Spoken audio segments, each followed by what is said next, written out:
Arsenal guys are ready to send a new bid for Bruno Guimarães. Arsenal ready. Arsenal want to go for Bruno. Arsenal have full agreement in place with Bruno Guimarães on personal terms. So the contract is ready. The contract is done. Bruno said yes to Arsenal project. Bruno wants to be respectful with Newcastle, so he doesn't want to break the relationship, but Bruno wants to go. Bruno made clear to Newcastle that his desire is to go. On the other side, Newcastle maintain that they don't want to sell the player, so it has to be a very good proposal in order to change their mind. Otherwise, they insist on keeping Bruno.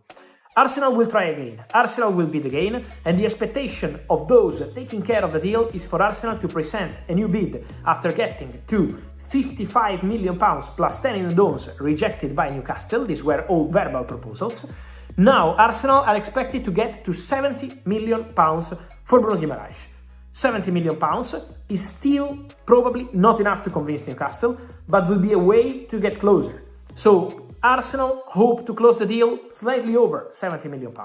Arsenal have no intention to overpay. So, Morgan Rogers, for example, Arsenal wanted the player, of course, he was the top target, but for 90, 100 million pounds. They were never going to pay 117.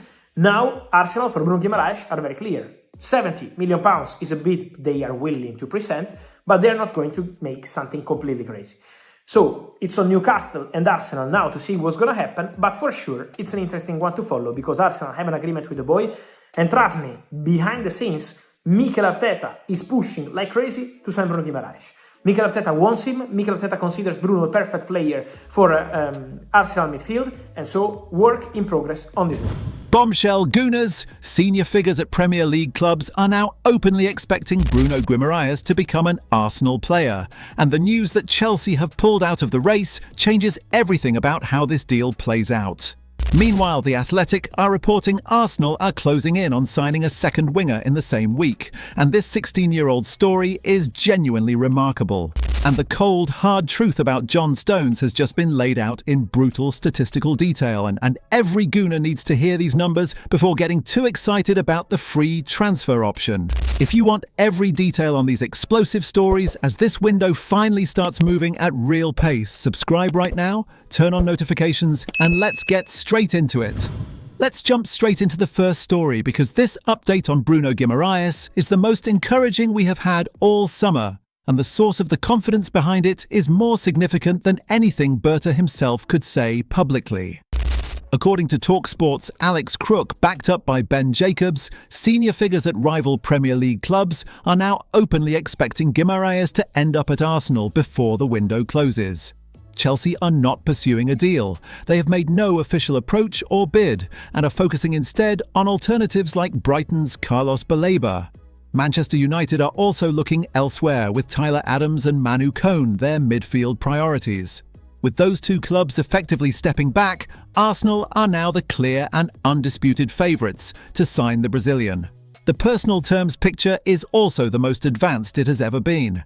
Ben Jacobs confirmed that Guimarães has already agreed broad personal terms with Arsenal. The Gunners are expected to bid £70 million. Newcastle will almost certainly reject that and hold out for £80 million. And here is the line that reveals everything about Arsenal's mindset after the Rodgers disaster. They will be wary of letting the same thing repeat itself. Missing Rodgers because they refused to match Chelsea's fee, and then watching him walk straight to Stamford Bridge was a painful, public and avoidable lesson. Berta will not make that mistake twice. Think about what Arsenal are actually being asked to do here. The gap between their expected bid of £70 million and Newcastle's reported threshold of £80 million is £10 million. £10 million in a summer where Chelsea paid £117 million for Rodgers and Manchester City spent £116 million on Anderson. Arsenal have the Rodgers budget sitting entirely unspent. They have the personal terms agreed. They have every other interested club stepping aside. The only thing standing between Arsenal and one of the best midfielders in the Premier League is £10 million, and the willingness to write a formal offer that forces Newcastle to make a decision. Premier League boardrooms are watching and expecting this to happen. Berta should make sure they are right. So Gooners, with Chelsea and United both out of the race, do you believe Arsenal finally get the Guimarães deal over the line this week? Drop your prediction in the comments right now. Now let's talk about a story that came out of nowhere but makes complete and immediate sense, because The Athletic are reporting that Arsenal are expected to complete the signing of Cardiff City winger Axel Donksju, and the circumstances around this deal reveal both the agility and the long-term thinking behind Berta's recruitment strategy. The headline facts first. Donksju turned 16 only in February of this year. He became Cardiff City's youngest ever player when he made his debut in October 2025, a late cameo in an EFL trophy match against Newport. He went on to make further appearances in the same competition and even made the bench for an EFL Cup quarter-final tie against Chelsea. Cardiff wanted him to sign professional terms and stay. Arsenal have swooped in and are now expected to land the starlet before he commits anywhere else. The context behind this signing is critical. Arsenal was strongly pursuing Jeremy Monga all summer, the Leicester City teenager who was compared to Vinicius Jr. and eventually chose Manchester City, despite Arsenal's personal approach from both Arteta and Berta. That loss stung, not just because of the talent involved, but because it left a specific gap in the academy pipeline that needed addressing. Donksju is described as being in a similar mould to Monga, a creative, tricky wide forward who threatens the opposition with direct runs in behind and clever movement in tight spaces. Both made their senior debuts at extremely young ages. Both were trusted with first-team minutes before turning 16. The strategic logic of pursuing players like Donksju, Monga, Mbemba, the Quintero twins, and Ozyanvuna simultaneously reveals something important about the long-term vision Berta is implementing at Arsenal. The Hale End pipeline, which has already produced Saka, Lewis Skelly, Dauman, and Nwaneri, is not being left to chance or geography anymore. Berta is actively hunting the best 16-year-old talent across Britain and Europe, locking them into the Arsenal system before rival clubs identify them, and building a production line that could supply the first team for the next decade. Donksju will not impact the first team this season. His role will be in the under-21s while he develops.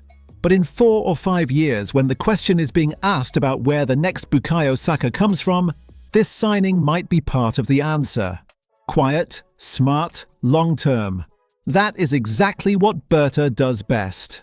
So Gooners, how excited are you about Arsenal's youth recruitment this summer? And do you think the Donksju signing helps fill the void left by losing Monga to Manchester City? Let me know in the comments.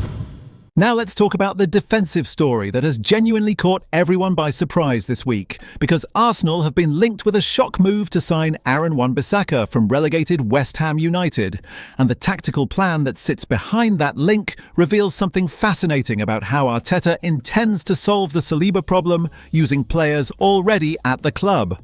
The link itself is unexpected. Wan-Bissaka has spent his career as a pure right-back, defensively disciplined, excellent in 1-versus-1 situations, but never quite the attacking outlet that Arteta's system typically demands from that position. He is not the profile most Arsenal fans would instinctively choose.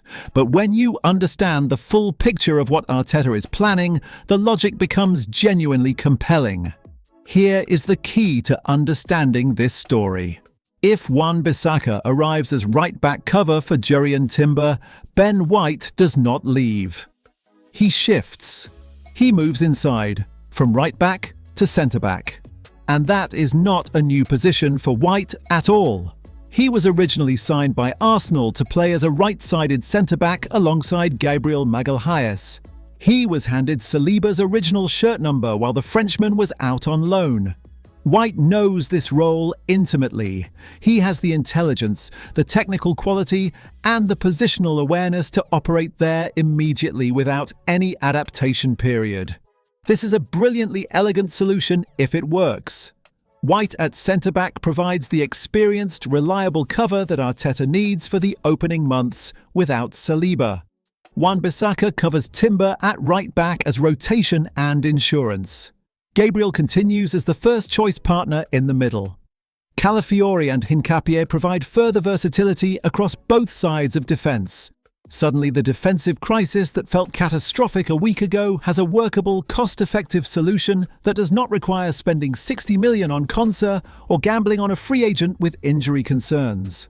The price for Wan-Bissaka from relegated West Ham should also be very manageable, significantly lower than any of the other defensive options being discussed. And unlike Stones, unlike Konsa, unlike Asensio, this solution keeps Ben White at the club where his versatility, his experience, and his understanding of Arteta's demands make him more valuable than his right-back role alone has ever suggested. So Gooners, would you be happy with Wan-Bissaka coming in as right-back cover while Ben White shifts inside to cover for Saliba, or does Arsenal need to spend seriously on a dedicated centre-back addition? Drop your verdict right now. Now let's round things off with the story that every Arsenal fan excited about the John Stones free transfer option needs to read very carefully, because the statistical reality of Stones' injury record is genuinely alarming, and the argument against signing him is more compelling than the argument for. Over the past 3 seasons, John Stones has missed 339 days through injury, nearly an entire calendar year of absence compressed into 36 months of football. He has not played more than 2/3 of available league minutes in over 8 seasons. In 2025 to 2026, his final season at Manchester City, he managed just 5 PremierLeague starts, 3 of which came in August before the injuries started again. In the last 3 Premier League seasons combined, he started only 1 more league game than Riccardo Calafiori managed last season, a player Arsenal's own fanbase spent half the year worrying about for injury concerns. The pattern of clubs linked and then stepping back says everything. Everton, Inter, Juventus and AC Milan have all been mentioned as potential destinations for Stones this summer. Every single one of them has hesitated. These are sophisticated clubs with experienced recruitment teams. When 4 elite organisations independently decide a free transfer is not worth pursuing, that collective hesitation carries enormous information. And then there is the Guardiola factor, perhaps the most damning detail of all. Pep Guardiola has spent his career extracting impossible performances from players others had given up on, extending careers that seemed finished and managing fitness with more sophistication than almost any manager in football history. And even Guardiola gave up on Stones. He dropped him for the Carabao Cup final with other centre-backs injured. According to The Athletic, Stones felt the need to be cautious with his own body at times, while Guardiola wants players pushed to the absolute limit. If that friction ended a relationship with the most player-friendly elite manager in the world, Arteta's equally intense culture makes a repeat collision almost inevitable. The alternatives are genuinely better for Arsenal's specific situation. Wan-Bissaka plus Ben White moving inside, as we just discussed, is elegant and cost-effective. Ezri Konsa from Villa at 60 million is expensive but reliable, rarely injured, Premier League proven, can cover at right back. Sporting CP's Zeno de Bast has been offered to Arsenal as a progressive ball-playing option. Chelsea's Josh Achiampong represents future-proofing at the position.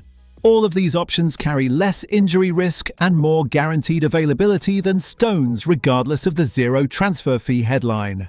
Free transfers are only truly free if the player actually plays. 339 days of missed football in 3 seasons tells you everything about what Arsenal would actually be getting. Walk away from this one, Berta. The numbers simply do not lie. So Gooners, after seeing those injury statistics, do you still want Arsenal to sign John Stones? Or do you agree that the numbers make him too big a risk, regardless of the zero transfer fee? Drop everything in the comments. I want every honest opinion. Alright Gooners, smash that subscribe button right now if you haven't already. This window is moving faster than ever, and you absolutely cannot afford to miss a single update. Completely free, delivered straight to you the moment it breaks. And I need to know immediately, where in the world are you watching from? Drop your city and your country in the comments right now. Every single week I sit here and read through every single location, and the global reach of this Arsenal family genuinely never stops blowing my mind completely. A massive heartfelt thank you to every single one of you watching today. Your passion, your loyalty, your incredible energy in the comments. You are the absolute soul of this community, and I am grateful for every single one of you, every single day. Until next time, Gooners, come on you Gunners!